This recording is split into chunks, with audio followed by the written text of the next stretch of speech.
Chapter 8. What news the eagle brought. In the shadow of the trees on the far side of the clearing, something was moving. It was gliding very slowly northward. At first glance, you might have mistaken it for smoke, for it was gray and you could see things through it. But the deathly smell was not the smell of smoke. Also, this thing kept its shape instead of billowing and curling as smoke would have done. It was roughly the shape of a man, but it had the head of a bird, some bird of prey with a cruel, curved beak. It had 4 arms which it held high above its head, stretching them out northward as if it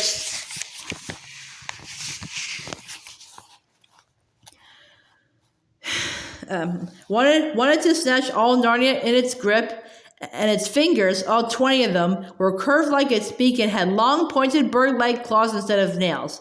It floated on the grass instead of walking, and the grass seemed to wither beneath it. After one look at it, Puzzle gave a screaming bray and darted into the tower, and Jill, who was no coward, as you know, hid her face in her hands to shut out the sight of it. The others watched it for perhaps a minute, until it strained away into the thicker trees on their right and disappeared. Then the sun came out again, and the birds once more began to sing. Everyone started breathing properly again and moved. They had all been still as statues while it was in sight. "What was it?" said Eustace in a whisper. "I have seen it once before," said Tyrion, "but that time it was carved in stone and overlaid with gold and had solid diamonds for eyes. It was when I was no older than thou, and had gone as a guest to the Tisrock's court in Tashbaan. He took me into the great temple of Tash. There I saw it, carved above the altar." "Then that thing was Tash?" said Eustace. But instead of answering him, Tyrion slipped his arm behind Jill's shoulders and said, "How is it with you, lady?" All right," said Jill, taking her hands away from her pale face and trying to smile. "I'm all right. It only made me feel a little sick for a moment." "It seems then," said the unicorn, "that there's a real Tash after all." "Yes," said the dwarf, "and this fool of an ape, who didn't believe in Tash, will get more than he bargained for. He called for Tash. Tash has come." "Where has the thing gone to?" said Jill. "North into the heart of Narnia," said Tyrion. "It has come to dwell among us. They have called it, and it has come." "Ho, ho, ho," chuckled the dwarf.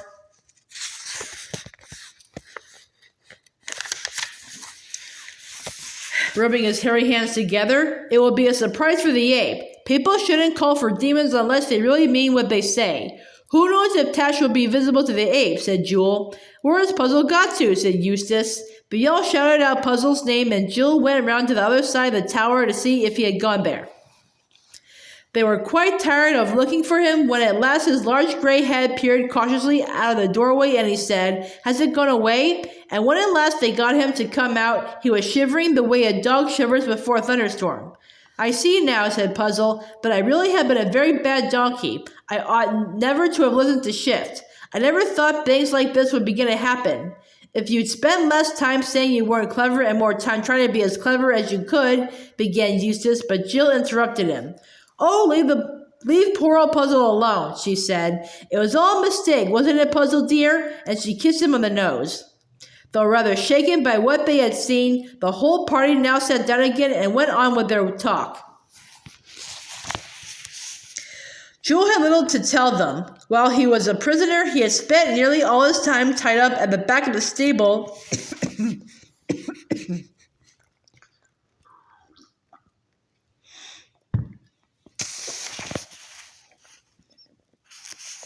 and had of course heard none of the enemy's plans.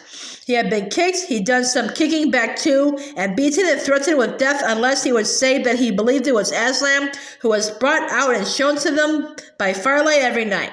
In fact, he was going to be executed this very morning if he had not been rescued. He didn't know what had happened to the lamb.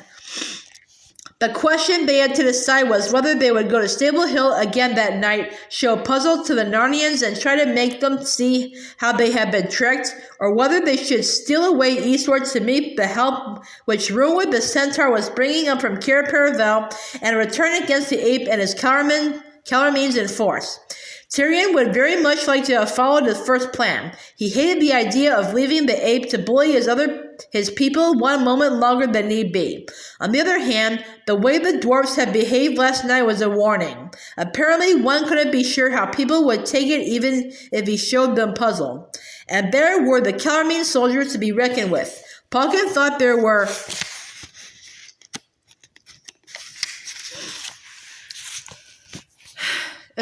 about 30 of them. Tyrion felt sure that if the Narnians all rallied to his side, he and Jewel and the children and Pumpkin, puzzle didn't count for much, would have a good chance of beating them. But what if half the Narnians, including all the dwarfs, just sat and looked on, or even fought against him? The risk was too great.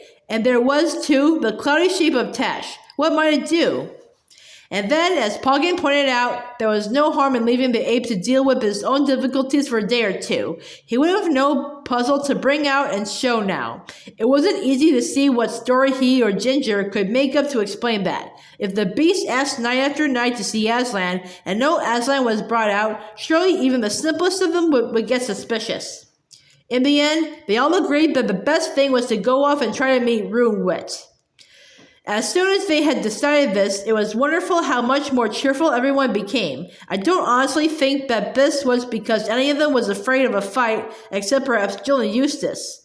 But I dare say that each of them, deep down inside, was very glad not to go any nearer, or not yet, to that horrible bird-headed thing which, visible or invisible, was now probably haunting Sable Hill.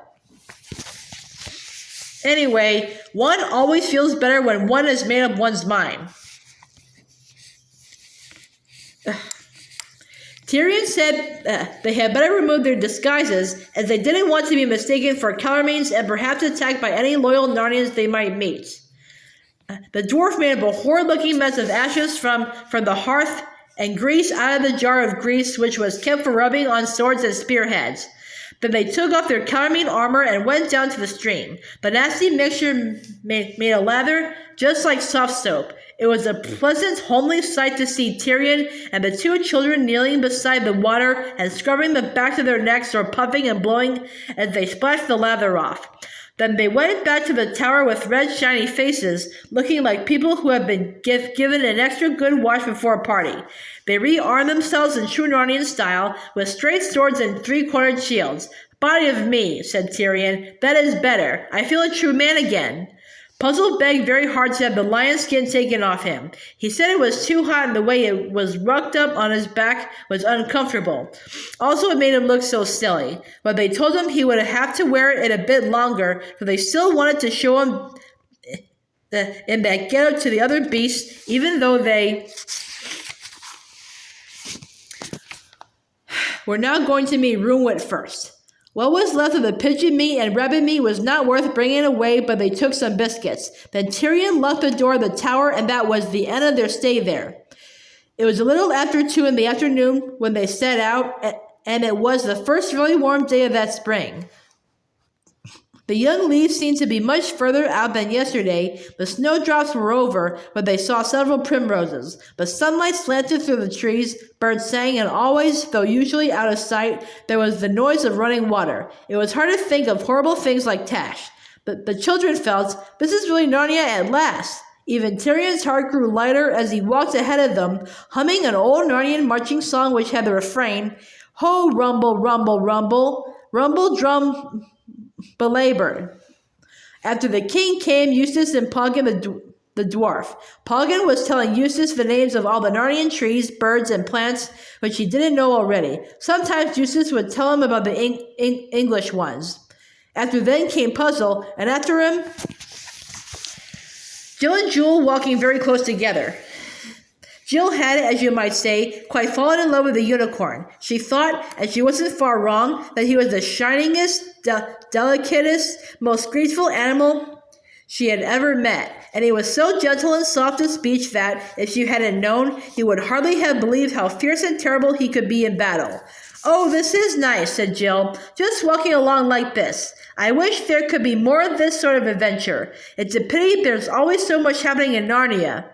But the unicorn explained to her that she was quite mistaken. He said that the sons and daughters of Adam and Eve were brought out of their own strange world into Narnia only at times when Narnia was stirred and upset, but she mustn't think it was always like that. In between their visits, there were hundreds and thousands of years when peaceful king followed peaceful king till you could hardly remember their names or count their numbers, and there was really hardly anything to put into the history books.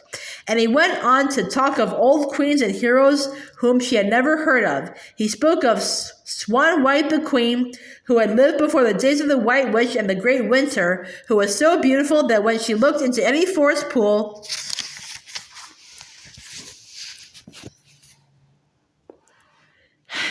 the reflection of her face shone out of the water like a star by night for a year and a day afterward. He spoke of Moonwood the Hare, who had such ears that he could sit by Cauldron Pool under the thunder of the great waterfall and hear what men spoke in whispers at Cair Paravel. He told how King Gale, who was ninth in descent from Frank the First of all kings, had sailed far away into the eastern seas and delivered the Lone Islanders from a dragon, and how, in return, they had given him the Lone Island to be part of the royal lands of Narnia forever. He talked of whole centuries in which all Narnia was so happy that notable dances and feasts, or at most tournaments, were the only things that could be remembered, and every day and week had been better than the last. And as he went on, the picture of all those happy years, all the thousands of them, piled up in Jill's mind till it was rather like looking down from a high hill onto a rich, lovely plain full of woods and waters and cornfields, which spread away and away till it got thin and misty from distance. And she said, "Oh, I do hope we can soon settle the ape and get back to those good ordinary times. And then I hope they'll go on forever and ever and ever. Our world is going to have an end someday. Perhaps this one won't. Oh, Jewel, wouldn't it be lovely if Narnia just went on and on? Like what you said it has been?" "Nay, sister," answered Jewel. "All worlds draw to an end, except Aslan's own country." "Well, at least," said Jill, "I hope the end of this one is millions and millions of years away. Hello, what are we stopping for?" The king and Eustace and the dwarf were all staring up at the sky. Jill shuddered, remembering what horrors they had seen already, but it was nothing of that sort this time. It was small and looked black against the blue. "I dare swear," said the unicorn, "from its flight that it is a talking bird." "So think I," said the king, "but is it a friend or a spy of the apes?" "To me, sire," said the dwarf, "it is the look of Farsight the eagle." "Ought we to hide under the trees?" said Eustace. "Nay," said Tyrion. "Best stand still as rocks. He would see us for certain if we moved." "Look, he wheels. He has seen us already," said Jewel. "He is coming down in wide circles." "Arrow on string, lady," said Tyrion to Jill, "but by no means shoot till I bid you. He may be a friend." If one had known what was going to happen next, it would have been a treat to watch the grace and ease with which the huge bird glided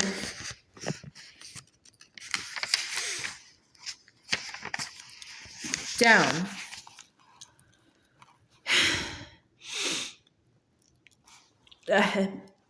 He alighted on a rocky crag a few feet from Tyrion, bowed his crested head, and said in a strange eagle's voice, "Hail, King." "Hail, Farsight," said Tyrion, "and since you call me king, I may well believe you are not a follower of the ape and his false Aslan. I am glad of your coming." "Sire," said the eagle, "when you have heard my news, you will be sorrier at my coming than of the greatest woe that ever befell you." Tyrion's heart seemed to stop beating at these words, but he set his teeth and said, "Tell on." "Two sights have I seen," said Farsight. "One was Cair Paravel filled with dead Narnians and living Calormenes. The Tisrock's banner advanced upon your royal battlements, and your subjects flying from the city, this way and that into the woods. Cair Paravel was taken from the sea. 20 great ships of Calormen put in there in the dark of the night before last night."